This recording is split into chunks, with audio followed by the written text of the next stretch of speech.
हां, झोप येणार म्हणून मी उठून बसले. तर लोळत आपला विचार आला, चला आपण आता व्हिडिओ करायचा. आता काय करावं तर लक्षात आलं, मग लहानपणापासून पोथी पुराण हे सगळं ऐकते, देवाधिकाचं सगळं वाचायचं मला नाच. तर लक्षात आलं, नारद मुनी आता देवाकडे गेले आणि देवाला म्हणले, देवा तुला एक 1,008 बायका आहेत, सॉरी 16,108 बायका आहेत. रात्रीचे 2 वाजले, झोपीतून उठून व्हिडिओ करायला लागले, त्यामुळं जरा दिल्ली झालं थोडं. तर 16,108 बायका आहेत, तर त्याच्यातली देवा मला एक दे. देवाने सांगितलं ठीक आहे.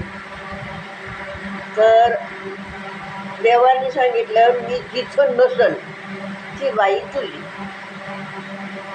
नारद मुनी म्हणले ठीक आहे. नारद मुनी काय, त्यांच्या होटावर गमनकळा होती, क्षणात तिथं तर क्षणात तिथं. हिचा आत्ता पृथ्वी लोकर तर लगेच एका सेकंदात लगेच स्वर्गात, त्यांचं असं होतं. तर ते लगेच निघाले. जिथं जाईल तिथं पूर्ण द्वारकेत हिंडले, म्हणले कुठं जाईल तिथं कृष्ण आहेत. कुणासंग जेवतेत, कुणासंग बसलेत, कुणासंग गप्पा मारतेत, असं सगळीकडे चाललेलं होतं. शेवटी नारद मुनी म्हणले, सगळीकडं देव आहे, तर मी आता कुठं जायचं. शेवटी ते नदीवर गेले आणि लगेच पाण्यात बुडी मारली. आता बुडी मारल्यावर तुम्ही सांगा किती वेळ पाण्यात असतं.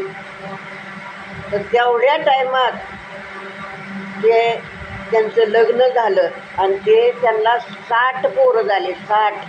आणि ते बाबा बाबा बाबा बाबा बाबा हे बाबा ते असं म्हणायला लागले. तेव्हा ते नारद मुनीने देवाचा धावा केला, देवा मला वाचव याच्यातून, वाचव याच्यातून. तर लगेच देवाने त्याच्या ते लगेच पाण्यातून वर आले ना. तर तुम्ही विचार करा, पाण्यात बुडी मारल्यावर आपण किती वेळ थांबू शकतो. तुम्ही म्हणताल की नारद मुनी होते, पण नाही. पाण्यात बुडी मारली तेवढ्या टायमात त्यांना 60 पोर झाले. असं पुराणात मी लहानपणापासून पोथी पुराण ऐकते. तर ते वरती आले, मग आता ते 60 पोरं त्यांना झाले.